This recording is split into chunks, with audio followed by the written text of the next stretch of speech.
Ya jelas ya, ini masjid teman-teman ya. Pengurus masjid bertanggung jawab di hadapan Allah Subhanahu wa taala.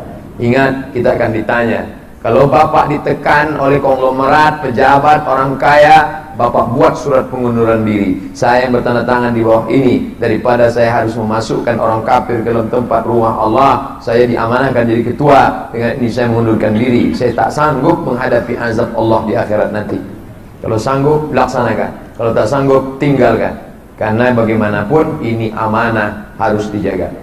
Assalamualaikum warahmatullahi wabarakatuh. Ini ada lagi video yang viral teman-teman. Terlihat beberapa orang-orang non-muslim atau biksu lah kita katakan begitu, ibadah di masjid. Dan ini videonya baru ya, 2024 ini, dan di bulan 5 ini.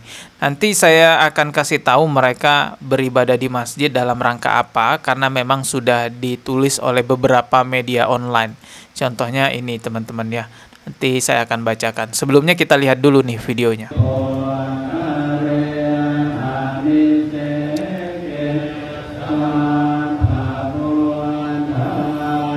Ya jelas ya, ini masjid teman-teman ya.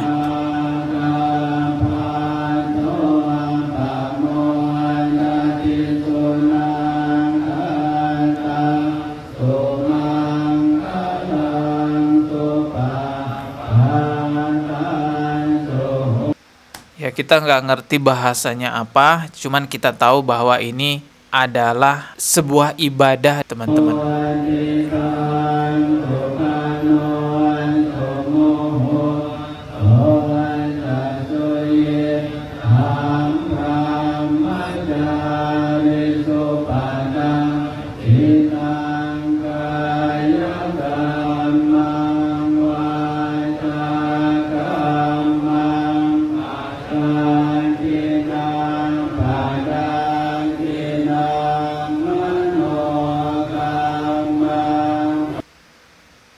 Itu tadi videonya.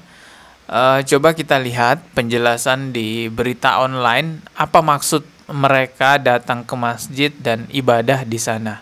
Dan bagaimana mungkin ada pengurus masjidnya yang juga memperbolehkan itu terjadi ya? Kita baca ini beritanya dengan judul Momen Rombongan Biksu Tudong Singgah di Masjid Temanggung. Jadi tempat masjidnya di Temanggung. Ini foto-fotonya ya. Oke, saya bacakan dulu beritanya. Sejumlah biku atau biksu tudong mengikuti doa bersama saat singgah di Masjid Baitur Rahman, Bengkal, Kranggan, Temanggung, Jawa Tengah, Minggu tanggal 19 bulan 5 tahun 2024. Jadi alamatnya ini ya, di Masjid Baitur Rahmah, Bengkal, Kranggan, Temanggung, Jawa Tengah, teman-teman. Sebanyak 40 biksu tudong singgah di sejumlah tempat ibadah dalam perjalanan dari Semarang menuju Candi Borobudur menjelang perayaan Trisuci Waisak 2565 TB 2024. Hal itu dilakukan sebagai wujud toleransi. Jadi tujuannya itu toleransi teman-teman ya. Dan pesan damai sejalan dengan ritual Tudong 2024, yaitu perjalanan dengan kesadaran keberagaman untuk jalan hidup leluhur, harmonis dan bahagia. Jadi ini dalam rangka toleransi teman-teman ya. Ibadah di masjid. Saya nggak habis pikir juga sih gimana ceritanya pengurus masjidnya bisa mengizinkan hal seperti ini terjadi di masjid. Pengurus masjid bertanggung jawab di hadapan Allah Subhanahu wa taala.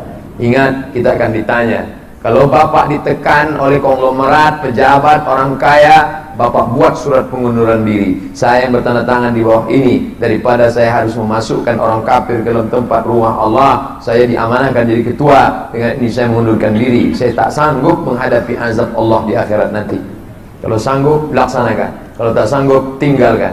Karena bagaimanapun ini amanah, harus dijaga. Iya, pengurus masjid tentu harus bertanggung jawab di hadapan Allah nantinya. Apalagi itu kan divideoin, terus diviralin teman-temannya, takutnya nanti malah menjadi salah paham di hadapan orang-orang awam yang nggak ngerti tentang akidah. Orang-orang awam akan menganggap nantinya, oh begitu ya toleransi ya, oh ini yang namanya toleransi. Padahal enggak teman-teman. Toleransi itu kan lakum dinukum waliyadin, untukmu agamamu, untukku agamaku. Beberapa tahun yang lalu juga sempat viral kan, ada video orang-orang Islam memijat kakinya biksu yang sedang capek karena telah melakukan sebuah ritual ibadah, yaitu dengan perjalanan jauh. Hal itu juga dilakukan atas dasar toleransi, teman-teman. Memang Rasulullah Shallallahu Alaihi Wasallam sudah pernah mengingatkan bahwasanya nanti di antara kalian itu akan ada yang mengikuti jalan-jalannya orang kafir, sejengkal demi sejengkal, sehasta demi sehasta. Hadis Rasulullah tersebut sudah terjadi di masa sekarang, kita bisa lihat langsung di depan mata kita. Memang dahulu juga sempat terjadi, ada satu momen Rasulullah itu membiarkan tamunya yang non-muslim ibadah di masjid. Tapi kejadian tersebut tentu kita tidak bisa jadikan dalil untuk membenarkan apa yang terjadi di masa sekarang ini. Untuk penjelasan lebih lanjutnya kita simak aja ini video dari Prof. Zahro ya.